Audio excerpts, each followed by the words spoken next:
शहजादी फातिमा एक नरम दिल, मोहब्बत करने वाली और जुस्तजू करने वाली बच्ची थी। वो महल में रहती थी मगर इसके दिल में गुरूर नहीं था। इसकी आंखों में हमेशा हमदर्दी होती थी और इसकी जुबान पर हमेशा अच्छे अल्फाज होते थे।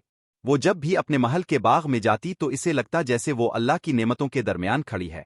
वहाँ बड़े बड़े दरख्त थे जिन पर परिंदे चहचहा रहे थे, रंग बरंगे फूल थे जिनकी खुशबू हवा में घुली हुई थी, और छोटे छोटे रास्ते थे जिन पर चलते हुए फातिमा को सुकून मिलता था। वो अक्सर बाग में अकेली नहीं होती थी, कभी इसके साथ इसकी सहेलियां होती थीं और कभी खादमा अमीना, और कभी कभी इसकी उम्मी जान भी इसके साथ बाग में आकर बैठ जाती। फातिमा को फूलों से बहुत मोहब्बत थी।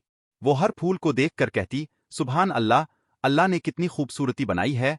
वो ये भी जानती थी कि अल्लाह की मखलूक से मोहब्बत करना ईमान का हिस्सा है, इसलिए वो परिंदों के लिए दाना रखती, कभी बाग के किनारे पानी का प्याला रख देती, और जब कोई चूंटी आ छोटा कीड़ा दिखाई देता तो इसे नुकसान नहीं पहुंचाती बल्कि आहिस्ता से इसे रास्ते से हटा देती।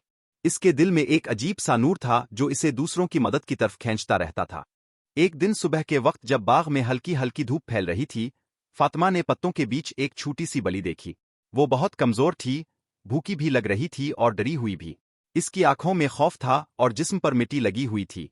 फातिमा ने जैसे ही इसे देखा, इसका दिल फौरन पसीज गया। इसने सोचा कि अगर इसे कोई सहारा ना मिला तो ये नन्ही जान शायद जिंदा ना रह सके। फातिमा आहिस्ता आहिस्ता बली के करीब गई ताकि वो डर कर भाग ना जाए। फिर इसने बहुत नरमी से बली को अपनी बाहों में उठा लिया। बली ने पहले थोड़ा सा काम कर हल्की सी आवाज निकाली, मगर फिर फातिमा की नरम आवाज और प्यार भरे हाथों से इसे सुकून मिल गया।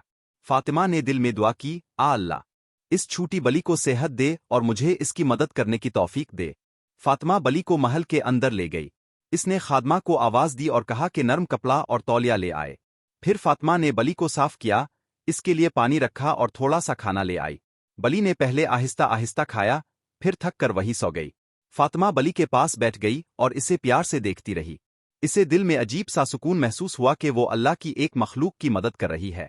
अगले दिन फातिमा ने अपनी उम्मी जान और अबू जान को सब कुछ बताया।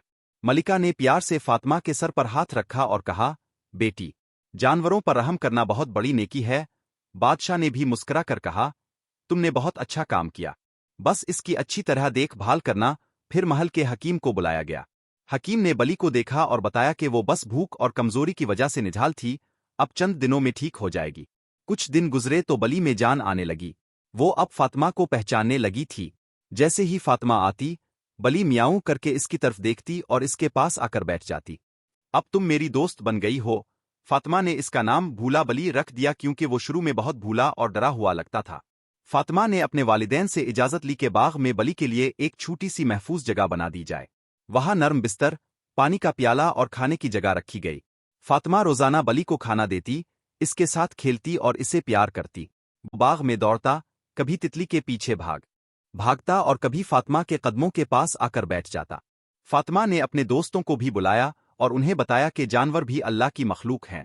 इसने कहा, अगर कोई जानवर भूखा हो तो इसे खाना दो, अगर प्यासा हो तो पानी दो, और अगर डरा हुआ हो तो इसे मोहब्बत दो। सब बच्चों ने वादा किया कि वो भी जानवरों का ख्याल रखेंगे।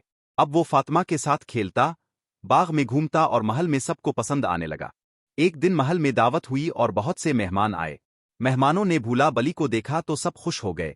उन्होंने फातिमा से पूछा कि ये बली कहाँ से आई। फातिमा ने मुस्कुरा कर सारी बात बता दी कि ये बली भूखी और कमजोर थी, मगर मोहब्बत और देखभाल से ठीक हो गई। सब ने फातिमा की नेकी की तारीफ की। फातिमा ने दिल में अल्लाह का शुक्र अदा किया और कहा, आ अल्लाह, मुझे हमेशा नेकी करने की तौफीक देना। फातिमा ने समझ लिया कि मोहब्बत और हमदर्दी सिर्फ बड़े कामों में नहीं, छोटे छोटे कामों में भी होती है, और यही छोटे काम अल्लाह को बहुत पसंद होते हैं। और यूं शहजादी फातिमा और भूला बली की दोस्ती पूरे गांव के लिए एक खूबसूरत मिसाल बन गई कि जानवरों से मोहब्बत करना भी नेकी है, और नेकी से दिल रोशन हो जाता है।